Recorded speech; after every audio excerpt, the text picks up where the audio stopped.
আমি মুর্শিদাবাদ ইসলামপুর থানা রানীনগর 63 নম্বর বিধানসভা থেকে গোয়াস বাজার থেকে পায়ে হেঁটে নবান্ন গিয়েছিলাম। 15 তারিখে শুরু করেছিলাম, 19 তারিখে 2টোর সময়তে আমি সেই হুগলি সেতু পার করে গিয়েছিলাম এবং পুলিশের প্রশাসন ধরে আমাকে সনকনা ভালোবেসে বুঝিয়ে তিনি বাড়িতে থুয়ে গেছিলেন। কিন্তু আমি বাড়িতে আসার পরে আমার এলাকার মানুষ বা আমার যে সমস্ত ভিডিওতে ফলোয়ার যারা থেকেছে তাদের যে ভাষা এবং আমার দেশবাসী যেভাবে ভাষায় আমাকে গালিগালাজ বা কুচ্ছ এবং করছি, সেতে আমি বড় ধরনের একটা টেনশন বা মানসিক ভারসাম্যভাবে আমি টেনশনে আছি। দেখুন মাননীয় সিএম আপনাকে বলছে, আমার এলাকার মানুষ বলছে চুল্লু ভর পানিতে ডুবার দরকার, তুই এত কষ্ট করে মুখ্যমন্ত্রী দেখা করতে গেলে তো সে দেখা করলো না, তোর বাইরে থাকা কোনো অধিকার নাই, হ্যান নাই ত্যান নাই, এমন ভাষায় এমন কঠোরভাবে গালিগালাজ বা করছি। আমি যদি মানুষকে সেই প্রতিবাদ করতে যাই তাহলে মনে হয় প্রতিদিন 100-200 করে মার্ডার হয়ে যাবে।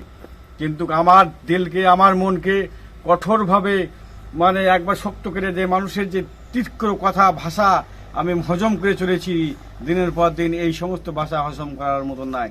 একজন মরা মানুষকেও যদি এরকম, আমার মন বলে একজন মরা মানুষকে যদি মানুষ এইভাবে ধিক্কার বা এরকম কটি কথা বলে, সে মরা মানুষ হচ্ছে জিন্দা হয়ে মানুষের প্রতি সেই প্রতিবাদ করবে বলে আমার মনে হয়।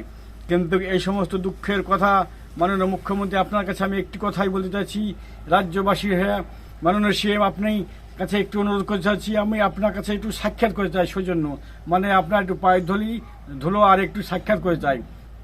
দেখুন আপনি ভাবেন বা এই এলাকার মানুষ হয়তো ভাবে আমি হয়তো অশিক্ষিত না, অশিক্ষিত ভাবেন, কিন্তু শিক্ষিত বা অশিক্ষিত জ্ঞানী বা বুদ্ধিজীবী এটা কোনো বড় কথা নয়। দেখুন কালিদাস কিন্তু মহাপণ্ডিত হয়েছিল, কিন্তু তিনি প্রথমত কোনো শিক্ষাগত তার যোগ্যতা ছিল না। কিন্তু দেখেন আজকে এই রাজ্যে তিনি একজন মহাপণ্ডিত এবং মহাগুরু হয়েছিলেন। দেখেন ঈশ্বরচন্দ্র বিদ্যাসাগর রাস্তায় মানুষ কুষ্ঠরোগে পড়ে থাকতো, কুষ্ঠরোগকে কোলে তুলে নিয়ে তাকে সযত্ন করতো, সেই জন্য তার ঈশ্বরচন্দ্রের নাম আজকে ইতিহাসের পাতায় উঠেছে। মাননীয় মুখ্যমন্ত্রী সিএম আপনার কাছে আমি হাত করে অনুরোধ করছি এবং আপনার কাছে আমি রিকোয়েস্ট করছি, দেখুন এই মানুষের জন্য, মানুষ সবার উপরে, মানুষ সত্য, মানুষের উপরে কিছু হয় না, মানুষের জন্য সেবা করো, মানুষের জন্য। স্বামী বিবেকানন্দ বলেছে, জীবে প্রেম কয় জন সেই জন বিটে ঈশ্বর, একবার না পারলে দেখো শতবার, পাইলে পাইতে পারো অমূল্য রতন। মাননীয় মুখ্যমন্ত্রী আমি একজন সাধারণ মানুষ, আমার দীর্ঘ 12 বছর ধরে আপনাকে একটু দেখা করা এবং সাক্ষাতের বিনিময়ে একটু কথা বলার জন্য আমার এই দিলকে মনকে কঠিনভাবে শক্ত করে আপনার কাছে প্রচেষ্টা চালিয়ে যাচ্ছি, কিন্তু এখনো আমি সম্পূর্ণ সহযোগিতায় বা দেখা করতে পারেনি। তাই এলাকার মানুষ কত রকম কথা বলে, কত রকম টোন কাটে, কত রকম কথা বলে, যে হ্যান ত্যান এর কথা বলে।